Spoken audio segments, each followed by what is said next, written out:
Good morning, mighty monomaniacs. This is Panzerman Bill, Panzerman's Bunker, coming to you with... So this is going to be blog update number 4 for the Kursk diorama, or the glorious demise of Tiger R23 diorama. Woo! Alright, fellas, I showed you the 148 scale portion of the diorama, the Tiger, the Russians and the Germans. This is the next level in, the next scale down. It's going to be approximately 156 scale. It's really a 28 millimeter because I had to use war game figures to get that next depth in on the diorama. So without further ado, here we go over the phone. No. All right, these are Warlord miniatures figures. This is this is the Plastic Soldier Company. Plastic Soldier Company figures of artillery pieces. This is like a little 76 millimeter regimental gun. Also in the kit they come with the 45 millimeter anti-tank gun. Various different barrels for it too. I think the kit you get at least three kits in that.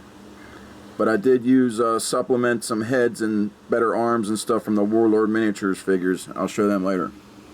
So here it is being put together. Different. Oh, back.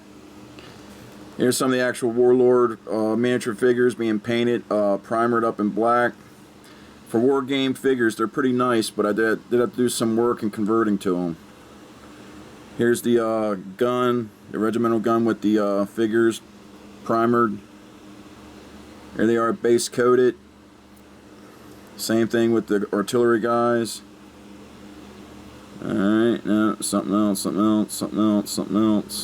I'll get to that blog for number 4. Also from Warlord Miniatures, you got I think this is a BA-64 Soviet scout car, armored scout car. It's resin with white metal details.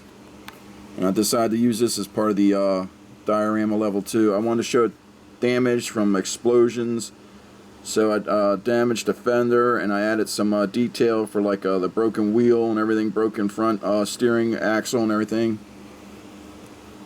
Drilled into it, did some battle damage to show like shrapnel hits where it knocked it out, a little bit more damage to the fender. There it is, all primered up. I did a little figure, a little more diminutive Tamiya figure, but I carved them down a little so it had a commander. I decided not to use the white metal figure because he was like saluting. I wanted this guy like hunched over like he was dead. Painted it green, and then I'll show you some more of the stuff. Alright, that's it. Let's see the figures.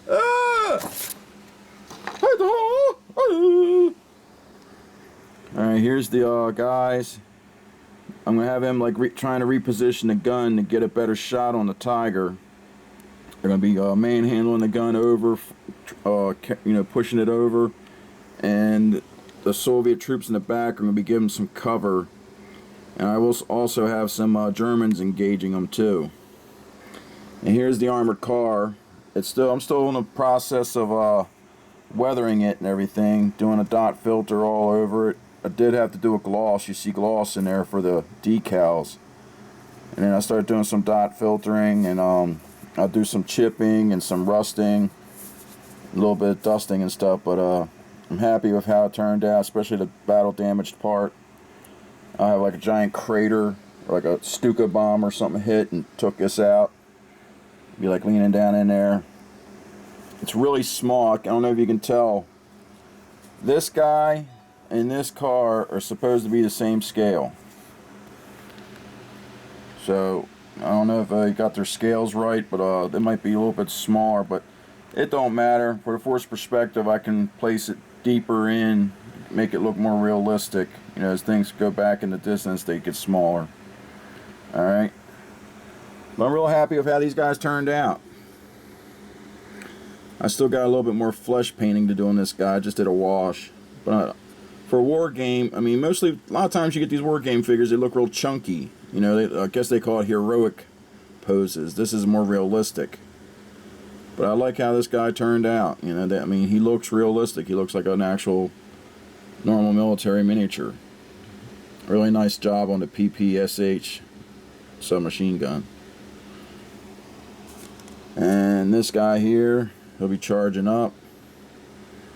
Not real crazy with how they did the Mosin-Nagant rifles. You know, this doesn't look like it looks too chunky and war gamey. But the actual figure turned out pretty well.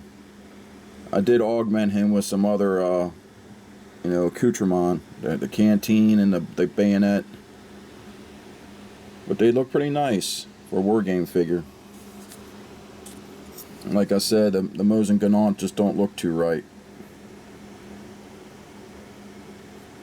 This guy added a little backpack on the back. So I still got a little bit more painting to do to these guys to flesh them out a little bit more, but I'm happy with them. These guys turned out real nice. This is somewhat how they're going to be manhandling the field gun around. Ooh, let go. He didn't want to let go. That's right. He's infatuated with his gun. He just doesn't want to let go of it. That's right. I heard them swine eaterheads. If you see here, the Plastic Soldier Company Mosin-Nagant is a lot better rifle. Look, the barrel right there, it actually has this peep sight on it and everything. It's a lot better casting. Yeah, but these are 1/56 scale, so it'll go deeper back from the 48 scale, and it'll give the illusion that things are diminishing as they go back in size.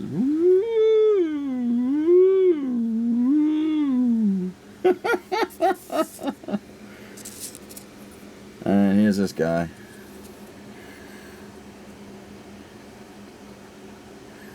Yeah, I'm pretty happy with how they turned out. A little bit more detail painting on some of them. Like I said, all these guys, they'll be the next layer back from the 48 scale. Next blog update, I'll show you their Germans that I have. They're going to be opposing them at the same level of, you know, distance in the diorama. You can actually see there's the commander figure, the armored car figure in there. Just got a little bit more weathering to do with this, and it'll turn out pretty cool. There it is. That's blog update number 4 for Bill Hurd's Kursk diorama. Woo! Waka waka waka waka! Woo-hoo-hoo! That's right here, Hurd. You tell him. Getting wacky and crazy. This diorama is becoming a really involved process. Yeah. Shut up! Alright, fellas, till next time. Panzerman Bill, Panzerman's Bunker saying, Auf Wiedersehen, my dominant Herren. I don't know if you can see Grendel. Oh, he's snoozing. He's in there laying on the floor taking a nap. The dog sleeps a lot. Alright, guys, take her easy. Tschüss.